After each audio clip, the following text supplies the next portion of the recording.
আমার নাম সোনালী। আমি অনেক দিন থেকে আপনার ভক্ত। আপনার গান আমার ভীষণ ভালো লাগে। সুভাষটা জিতের সাথে সিনেমার যুগ হয় যুগ। সুভাষটা জিত বলে সম্ভব হয়েছে, সুভাষটা জিত হওয়ার সুযোগ হয়েছে। Hi friends, welcome to my YouTube channel. আশা করি সবাই ভালো আছো। সুভাষটা জিতদার কিন্তু যুগ হয় যুগ, এটা কিন্তু এক নতুন রেকর্ড কিন্তু তৈরি করেছেন। তো সুভাষটা জিতদার কিন্তু এই সাথী মুভির কিন্তু যুগ হয়, এটা কিন্তু আমিও বলছি, তোমরাও বলছো এবং ভক্তরাও কিন্তু বলছে। সুভাষটা জিতদা কিন্তু এই সাথী মুভি দেখে কিন্তু বাংলা ইন্ডাস্ট্রিও পাল্টে দিয়েছিল এবং বাংলা ইন্ডাস্ট্রিও কিন্তু নতুন সূচনা তৈরি করেছিলেন, এটা তোমরাও জানো, আমরাও জানি। সুভাষটা জিদ্দা কিন্তু এই সাথী মুভি দিয়ে কিন্তু বাংলা ইন্ডাস্ট্রি কিন্তু পাল্টে দিয়েছিল। সাথী মুভি কিন্তু সেই সময় যে টাকা বিজনেস করেছিল, সে মুভির এখন যেসব মুভি তৈরি হচ্ছে সেই সব মুভির থেকে রেকর্ড কিন্তু কম তৈরি হচ্ছে। কারণ সেই সাথী মুভি সেই সময় 10 থেকে 12 কোটি টাকা বিজনেস করেছিল। সেই বড় ধরনের ব্যাপার 2002 সাল থেকে, তোমরা সকলেই জানো।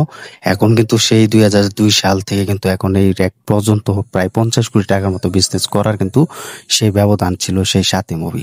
তো সুভাষটা জিদ্দা কিন্তু সেই সাথী মুভিতে অভিনয় করেছেন সেই বিজয় হিসেবে, এবং প্রিয়াঙ্কা হিসেবে অভিনয় করেছিলেন, তোমরা সকলে জানো, সোনালী হিসেবে, এবং অনামিকা সাহা, যেটা বিন্দু মাসি নামে পরিচিত এই অভিনেত্রী, তিনি কিন্তু অভিনয় করেছিলেন।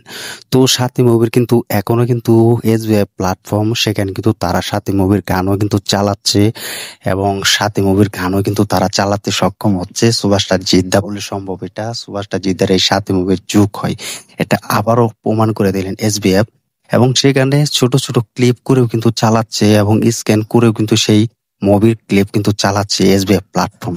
তো আমরা কিন্তু সুভাষটা জিদ্দার কিন্তু গ্রাসরুট এন্টারটেনমেন্টে কিন্তু সাথী মুভির গানগুলো বা ছোট ছোট মুভির ক্লিপগুলো কিন্তু দেখতে পাই না, এটা তোমরাও জানো, আমরাও জানি। সেই ক্লিপগুলো কিন্তু সুভাষটা জিদ্দার সেই এসবিএফ প্ল্যাটফর্ম কিন্তু চালাচ্ছে, সেই মহেন্দ্র সোনি, সেই ইউটিউব চ্যানেলের মালিক এবং এসবিএফ প্ল্যাটফর্মের মালিক। তো সেখানে কিন্তু তারা প্রমাণ করে দিলেন। তারাও কিন্তু অনেক ইন্টারভিউতে বলেছেন যে সুভাষটা জিদ্দার এই সাথী মুভির জন্য কিন্তু আজ এসবিএফ বড় প্ল্যাটফর্ম টিকে আছেন এবং দাঁড়িয়ে আছেন সোজা হয়ে, এটা কিন্তু তারাও বলেছিলেন বিভিন্ন ইন্টারভিউতে, কিন্তু এখনো স্বীকার করে।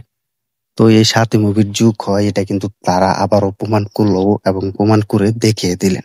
আমি কিন্তু বারবার বলছি যে সুভাষটা জিদ্দার এই সাথী মুভি দিয়ে কিন্তু বাংলা ইন্ডাস্ট্রিতে কিন্তু সেই সময় বেশি বক্স অফিস কালেকশন করে দেখিয়েছিলেন। আর সাথীর মতো মুভি যদি তৈরি হতো বাংলা ইন্ডাস্ট্রিতে, তাহলে কিন্তু সাইয়ারার মতো মুভি কিন্তু আজ ভক্তরা কিন্তু দেখতে পছন্দ করতো না, বা সাইয়ারার মতো মুভি কিন্তু আজ তৈরি হতো না। সাইয়ারা মুভি যদি থাকে তাহলে আমাদের বাংলা ইন্ডাস্ট্রিতে, টলিউড ইন্ডাস্ট্রিতে সুভাষটা জিদ্দা এবং টলিউড বসের সেই সাথী মুভির মতো মুভি আছে। এখনো কিন্তু আমরা বুক ফুলিয়ে বলতে পারি যে আমাদের ছিল একটা গরিবের সেই সাথী মুভি, যা ভক্তরা কিন্তু এখনো দেখে এবং ভক্তরা এখনো অপেক্ষায় থাকে সেই সাথী মুভি দেখার জন্য। কারণ সাথী মুভিটি জলসা মুভিসে চালানো হয়েছে এবং বিভিন্ন পত্রিকা থেকেও জানা যায় যে বিভিন্ন প্ল্যাটফর্মে কিন্তু এই সাথী মুভি কিনে নিয়েছিল, এবং সাথী মুভি সেই সময় কিন্তু সেই সুরের গানের কিন্তু রেকর্ড কিন্তু এখনো কেউ তৈরি করতে পারছে না বা ব্রেক করতে পারছে না। কারণ সাথী মুভিটা সব থেকে বেশি জনপ্রিয়তা ছিল, সাথী মুভির সেই বিখ্যাত গানগুলো এখনো কিন্তু দর্শকরা শুনে। আমরা কিন্তু এসবিআই প্ল্যাটফর্ম, ফেসবুক পেজে দেখতে পাই এবং ইউটিউব চ্যানেলেও কিন্তু দেখতে পাই সেই সাথী মুভির বিখ্যাত গানগুলো এখনো কিন্তু আমাদের কানে বাজে এবং কানে আওয়াজ হয় সেসব গানগুলো। তো এটার দিকে আমরা বুঝতে পেরেছি যে তোমরা সেই এসবিএফ প্ল্যাটফর্মে যাও, সেখানে সুভাষটা জিদ্দার সাথী মুভির ক্লিপগুলো এবং সাথী মুভি গিয়ে সার্চ করো, দেখো চলে আসবে অসংখ্য মুভির ক্লিপ, সেখানে তোমরা দেখতে পারবে। কারণ প্রতিটি ক্লিপ কিন্তু ভালো একটা রেটিং এর কাঁপিয়েছে এবং কাঁপিয়ে যাচ্ছে, এবং সাথী মুভির সেই ভালো একটা ভিউ হচ্ছে। তো এটা সুভাষটা জিদ্দা বলে সম্ভব হয়েছে, সুভাষটা জিদ্দা ছিল বলে আজ সুভাষটা জিদ্দার যুগ হয়, সাথী মুভির যুগ হয়, এটা প্রমাণ করে দেখালেন। তো আমিও চাই যেন সাথী মুভির মতো যেন সুভাষটা জিদ্দা আবারও কোনো একটা মুভি করে নিয়ে আসুক কোয়েল মল্লিকের সাথে এবং অন্য কোনো অভিনেত্রীর সাথে, সেটা যেন আবার হয় খুব তাড়াতাড়ি। তো দেখা যাক সেটা হয় কিনা, সাথী মুভির সাথে টক্কর দিতে পারে কিনা, সেটা এখন দেখার বিষয়।